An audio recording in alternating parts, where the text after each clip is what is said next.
Hello to all, you all are welcomed on the channel let's explore radiation. तो आज से हमारी series शुरू हो रही है, द मोस्ट अवेटेड सीरीज़, ठीक है, न्यूक्लियर मेडिसिन एमसीक्यू सीरीज़, जो कि आज से शुरू होगी। और इस सीरीज़ के अंदर आपको डेली न्यूक्लियर मेडिसिन के कुछ अच्छे से एमसीक्यूज़ देखने को मिलेंगे विथ फुल एक्सप्लेनेशंस, ठीक है। स्टार्ट करते हैं हम आज की series from question number 1। Which of the following is a non parallel collimator. इनमें से कौन सा नॉन पैरेलल कॉलीमेटर है? पहला ऑप्शन है हमारे पास स्लैंट होल कॉलीमेटर, दूसरा है हमारे पास पिन होल कॉलीमेटर, तीसरा है low energy all purpose collimator, या फिर ऑल ऑफ द अबाव। तो इसके लिए सबसे पहले आपको पता होना चाहिए कि जो कॉलीमेटर्स हैं, ठीक है, वो कौन से कॉलीमेटर्स हैं जो कि हम न्यूक्लियर मेडिसिन में यूज़ कर रहे हैं। Then we will decide which is the parallel and non parallel one. तो देखते हैं हम।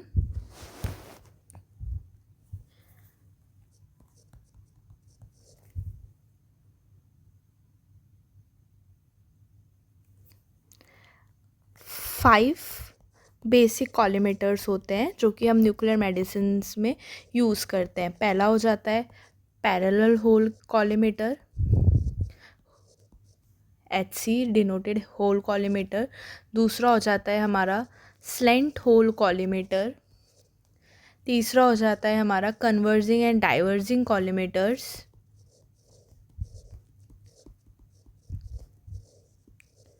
Fourth one is fan beam collimator. और चौथा है हमारा पिन होल कॉलीमेटर, ठीक है।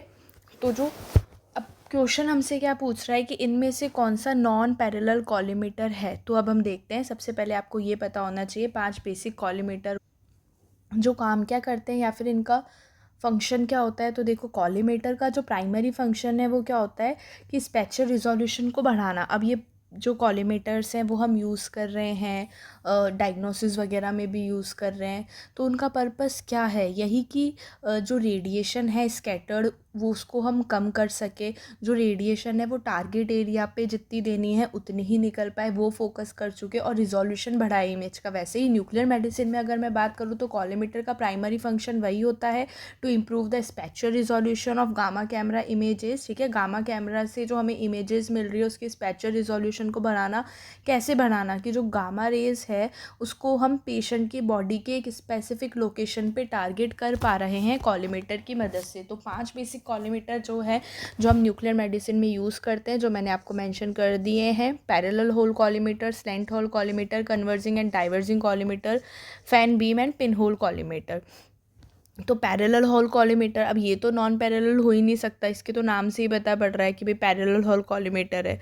अब पैरेलल होल कॉलीमेटर में भी एक आ जाता है LEAP लीप, एक हो जाता है LEHR, एक हो जाता है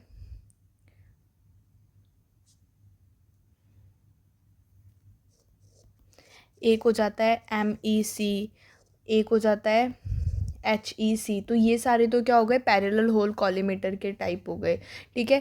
LEAP जो ऑप्शन नंबर C में दे रखा है, low energy all purpose collimator, मतलब ये भी क्या है आपका पैरेलल होल कॉलीमेटर। और ऑप्शन में क्या पूछा है? नॉन पैरेलल कॉलीमेटर, तो बिल्कुल सी ऑप्शन तो नहीं है। Low energy high resolution collimator, medium energy collimator, high energy collimator, ये सारे कैसे हैं? Parallel collimator. बात करूँ स्लैंट होल कॉलीमेटर की, तो slant hole collimator, slant hole collimator भी क्या है? वेरिएशन ऑफ पैरेलल होल, मतलब पैरेलल होल का ही एक वेरिएंट है स्लैंट होल कॉलीमेटर। तो ये भी हो गया हमारा पैरेलल होल कॉलीमेटर में ही आ गया ये भी। बात करूँ मैं कन्वर्जिंग एंड डाइवर्जिंग कॉलीमेटर्स की, तो ये क्या होते हैं?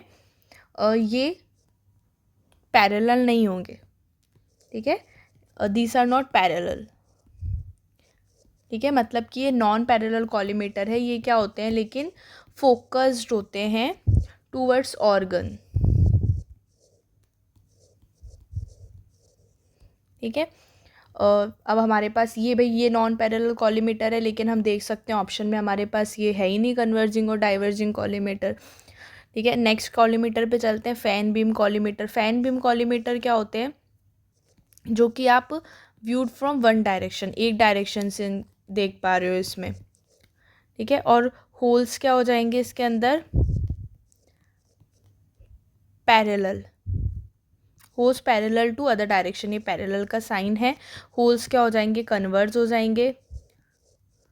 मतलब ये भी क्या है, fan beam is also a type of parallel collimator, मतलब इसमें भी पैरेलल है, तो ये भी क्या हो जाएगा, पैरेलल कॉलीमेटर। नेक्स्ट कौन सा है हमारा, pin hole collimator. Pin hole collimator क्या होता है, ये होता है कॉन शेप्ड, ये कॉन शेप्ड कॉलीमेटर होता है, ना कि पैरेलल। ठीक है, फैन बीम में तो क्या बोल रहा है कि भाई viewed from one direction holes parallel other direction. ठीक है, मतलब क्या होते हैं, पैरेलल होते हैं, तो ये पैरेलल बीम हो गया। कन्वर्जिंग और डाइवर्जिंग पैरेलल नहीं होते, लेकिन हमारे पास ये ऑप्शन में नहीं है। स्लैंट होल क्या है, वेरिएशन ऑफ पैरेलल होल है। पैरेलल होल कॉलीमेटर में ये 4 आते हैं, तो ये भी बिल्कुल पैरेलल होल है। जो पिन होल कॉलीमेटर है वो कॉन शेप्ड है, पैरेलल कॉलीमेटर नहीं है, तो इसका आंसर क्या हो जाएगा, बिल्कुल option number B, that is pin hole collimator. I hope कि आपको इस क्वेश्चन से कॉलीमेटर जो न्यूक्लियर मेडिसिन में यूज़ होते हैं कौन से होते हैं उनका और उनके नाम वगैरह सब आपको क्लियर हो गया होगा। ठीक है, ऐसे ही हम डेली क्वेश्चंस करेंगे with full explanations, because I guess explanation is also important. ठीक है, अगर आपको बाकी के कॉलीमेटर्स का भी उससे पता पड़ा है तो अब आप उससे रिलेटेड और 2-3 क्वेश्चन सॉल्व कर सकते हो। हम ऐसा नहीं करेंगे कि क्वेश्चन किया और उसका आंसर टिक के एंड चलने दो। ठीक है, हम डेली एक्सप्लेन करेंगे, चाहे कुछ क्वेश्चन करें लेकिन अच्छे से करेंगे। सेकंड क्वेश्चन है हमारा, high resolution collimator should have longer collimator length, narrower hole size, smaller angle of acceptance of photons, all of the above. क्या बोल रहा है क्वेश्चन कि जो हाई रिजोल्यूशन कॉलीमेटर है, जो कि हमने ऊपर देखा, which is a parallel hole collimator. ठीक है, which is a parallel hole collimator, ये रहा HEC, हाई रिजोल्यूशन कॉलीमेटर। तो क्वेश्चन बोल रहा है जो हाई रिजोल्यूशन कॉलीमेटर है उसमें इनमें से कौन कौन सी प्रॉपर्टी होनी चाहिए। क्या उसकी कॉलीमेटर लेंथ लॉन्ग होनी चाहिए, क्या उसकी होल साइज नैरो होनी चाहिए, smaller angle of acceptance of photons होना चाहिए, या फिर ऑल ऑफ द अबव। तो क्या हो जाएगा इसका आंसर, देखो होगा ऑल ऑफ द अबव। सारी ही प्रॉपर्टी हाई रिजोल्यूशन कॉलीमेटर में होने चाहिए। हाई रिजोल्यूशन कॉलीमेटर्स होते क्या हैं, ये हम डिज़ाइन करते हैं, it design to improve image sharpness. ठीक है, इमेज की शार्पनेस को बढ़ाने के लिए कौन से कॉलीमेटर आए थे हमारे पास, हाई एनर्जी कॉलीमेटर। ये क्या कर रहे थे भाई, कैसे बढ़ा रहे थे इमेज के शार्पनेस को, बाय अलाउइंग ओनली फोटोन्स। ठीक है, by allowing only photons travelling in nearly straight lines to reach the detectors.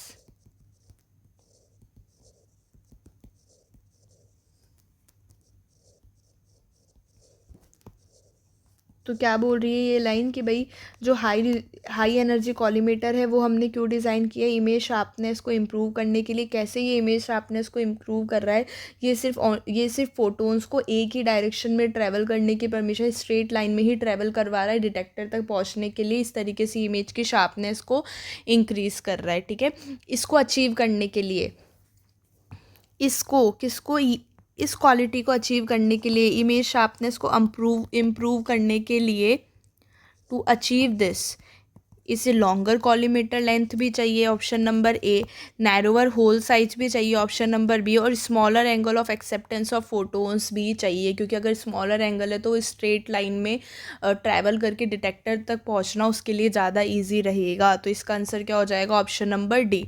ठीक है, नेक्स्ट क्वेश्चन पे चलते हैं, that is question number 3। Question number 3 क्या बोल रहा है, रेक्टिलीनियर स्कैनर्स विल यूज़। जो रेक्टिलीनियर स्कैनर्स है वो इनमें से कौन से टाइप का कॉलीमेटर यूज़ करेगा। तो सबसे पहले ये देख लेंगे हम कि रेक्टिलीनियर स्कैनर्स होते क्या हैं। ठीक है, तो क्या होते हैं रेक्टिलीनियर स्कैनर्स,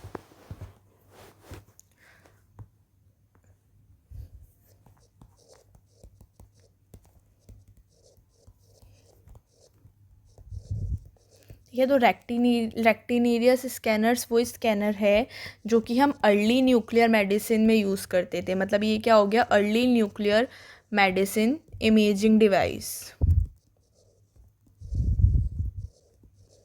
ठीक है, early nuclear medicine imaging device है ये, जो क्या करता था, ये क्या स्कैन करने के लिए काम आ रहा है, it scan the distribution of radio pharmaceutical.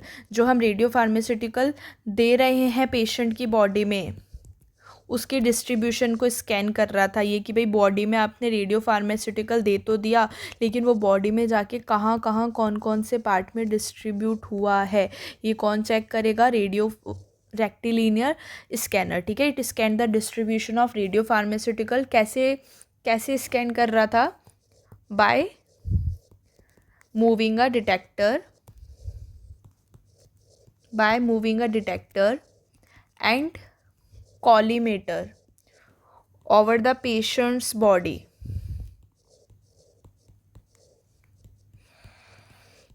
Over the patient body in a rectilinear pattern.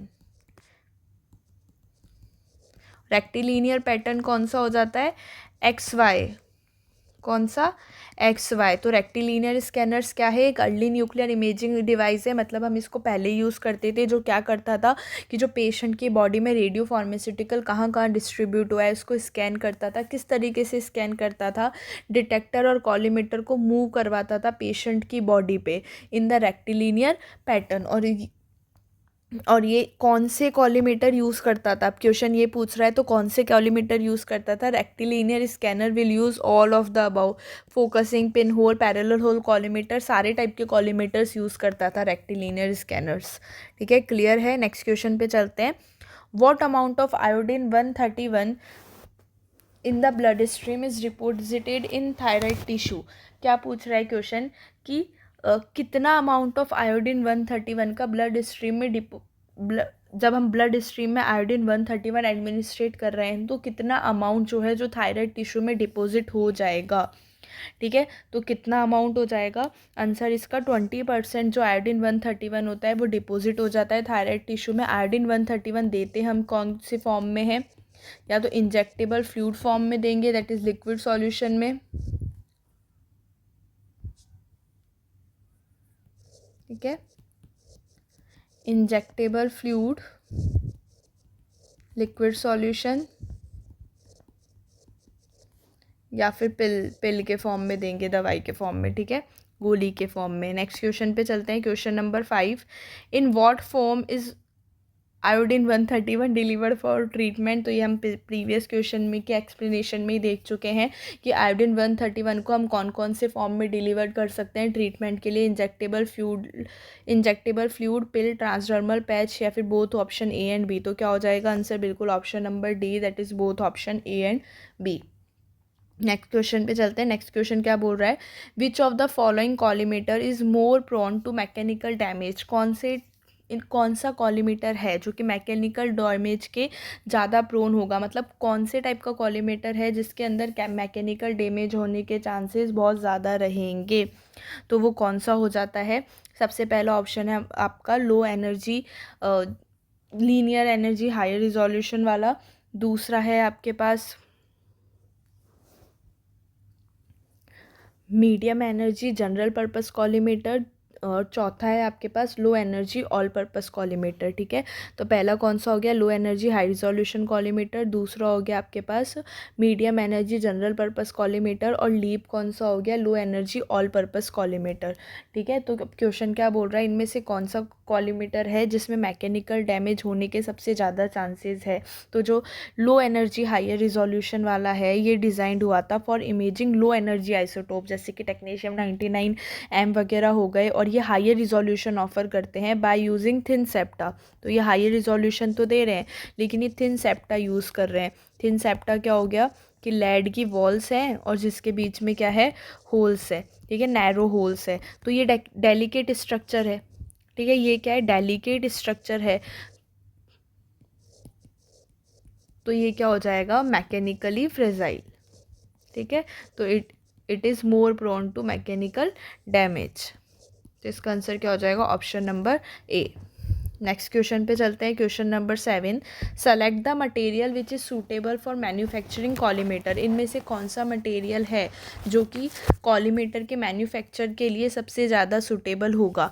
Lead, gold, tungsten, या फिर ऑल ऑफ द अबव, ठीक है। अब ये देखो सबसे पहले कि कॉलीमीटर जो हम यूज़ कर रहे हैं न्यूक्लियर मेडिसिन के अंदर, उन कॉलीमीटर्स के जो मटेरियल है वो सेलेक्ट करने के लिए प्रॉपर्टीज़ क्या होनी चाहिए उनकी भाई, कि उसका ये सब इतना होना चाहिए तो हम प्रेफर करेंगे। तो भाई हाई एटॉमिक नंबर होना चाहिए, हाई डेंसिटी होनी चाहिए, हाई मशीनेबिलिटी होनी चाहिए,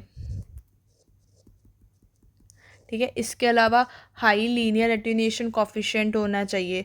तो जो मटेरियल्स हम यूज़ करते हैं, ठीक है, तो कौन से मटेरियल्स हम यूज़ कर सकते हैं, देखो लेड, गोल्ड, टंगस्टन और ऑल ऑफ द अबव, तीनों ही जो मटेरियल है हम सूटेबल है कॉलीमेटर को यूज़ करने के लिए, तीनों ही मटेरियल। तो इसका आंसर क्या हो जाएगा, ऑल ऑफ द अबव। लेकिन मोस्ट कॉमनली हम कौन सा यूज़ कर रहे हैं, मोस्ट कॉमनली हम कौन सा यूज़ कर रहे हैं, लेड। मोस्ट कॉमनली हम लेड यूज़ कर रहे हैं जिसका एटॉमिक नंबर कितना है, 82, ठीक है। जो गोल्ड है AU, जिसका एटॉमिक नंबर है 79, ये भी सूटेबल है लेकिन ये क्या है, बट एक्सट्रीमली एक्सपेंसिव, बहुत ही ज़्यादा महंगा है, इसलिए हम प्रेफर नहीं करते हैं इसको। इसको कहाँ प्रेफर कर सकते हैं, गोल्ड कॉलीमेटर्स को माइक्रो कॉलीमेटर्स में, जहाँ पे ये छोटे कॉलीमेटर्स लगेंगे तो कम गोल्ड की नीड होगी, ठीक है। तीसरा है आपका टंगस्टन, जिसका एटॉमिक नंबर कितना हो जाएगा, 74। देखो ये भी यूज होता है, इट इज़ ऑल्सो यूज। कब यूज होगा ये, जब हमें स्ट्रेंथ और हीट रेजिस्टेंस की नीड है, ठीक है। व्हेन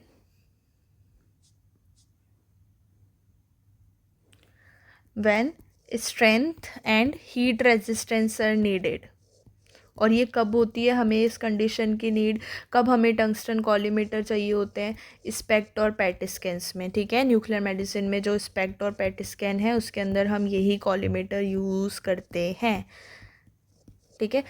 जब स्पेक्ट और पैट में जब हमें स्ट्रेंथ और हीट रेजिस्टेंस की नीड है तब हम टंगस्टन कॉलीमेटर यूज़ करेंगे, बाकी मोस्टली हम लेड कॉलीमेटर ही यूज़ कर रहे हैं। गोल्ड बहुत एक्सपेंसिव है तो हम इसको सिर्फ माइक्रो कॉलीमेटर्स में यूज़ कर रहे हैं, ठीक है। क्लियर है। अब नेक्स्ट क्वेश्चन पे चलते हैं। Which of the following is the ideal characteristic of collimator material. तो आइडियल कैरेक्टरिस्टिक मैं आपको पहले ही बता चुकी हूँ। पहला है high atomic number, high linear attenuation coefficient, both A and B, या लो लीनियर अटेन्यूएशन कोएफिशिएंट। तो बिल्कुल high linear attenuation coefficient and high atomic number. तो क्या हो जाएगा आंसर इसका, option number C, that is both A and B. Next question बोल रहा है what does PAT stand for. तो पैट स्टैंड फॉर, ये तो यूनिवर्सल क्वेश्चन घोषित कर सकती हूँ इसको मैं। तो क्या हो जाएगा आंसर इसका, PET stand for positron emission tomography, PET scan. तो क्या हो जाएगा option number D. Next question पे चलते हैं। Molybdenum 99 will decay to technetium 99M by giving. ठीक है, जो मॉलिब्डेनम 99 है वो टेक्नीशियम 99 में डिके हो जाएगा तो उसके साथ कौन सा पार्टिकल देगा भाई, अल्फ़ा, गामा, बीटा, पॉजिट्रॉन। तो कैसे देगा, जो मॉलिब्डेनम 99 है वो डिके हो रहा है टेक्नीशियम 99 वाया कौन से डिके से ये मॉलिब्डेनम 99 टेक्नीशियम 99M में डिके हो रहा है, that is beta negative decay, ठीक है, बीटा माइनस डिके। इसके अंदर क्या हो रहा है कि जो न्यूट्रॉन है मॉलिब्डेनम 99 में वो कन्वर्टेड हो रहा है प्रोटोन में, प्रोटोन में कन्वर्ट हो रहा है, बीटा पार्टिकल निकल रहा है और एंटी न्यूट्रिनो निकल रहा है बीटा नेगेटिव डीके में, ठीक है। और बीटा पॉजिटिव डीके की मैं बात करूँ तो उसमें सिर्फ न्यूट्रिनो निकलेगा। तो क्या हुआ, मतलब बेसिकली रिएक्शन क्या आई, मॉलिब्डेनम 99 ने डीके किया टेक्नीशियम 99N में और साथ में निकाला beta negative plus anti neutrino. तो इसका आंसर क्या हो जाएगा, बीटा। क्या निकल रहा है साथ में आपका, बीटा पार्टिकल, ठीक है। तो क्या हो जाएगा आंसर, ऑप्शन नंबर सी, ठीक है। आज हमने 10 क्वेश्चंस देखे और उन 10 क्वेश्चन के बहुत ही अच्छे से एक्सप्लेनेशन देखे। I tried my best, but still अगर आपको किसी भी क्वेश्चन के रिगार्डिंग कोई भी डाउट है तो आप पूछ सकते हो। आज हमने बेसिकली न्यूक्लियर मेडिसिन के कॉलीमेटर्स बहुत अच्छे से डिस्कस कर लिए हैं और जितने भी क्वेश्चंस आए थे चारों ऑप्शंस के साथ बहुत अच्छे से पढ़ लिए हैं, ठीक है। तो एक बार आप इसको गो थ्रू कर लेना और कोई डाउट है तो please let me know in the comment section and thank you so much. मिलते हैं नेक्स्ट सीरीज़ में, दैट इज़ पार्ट 2।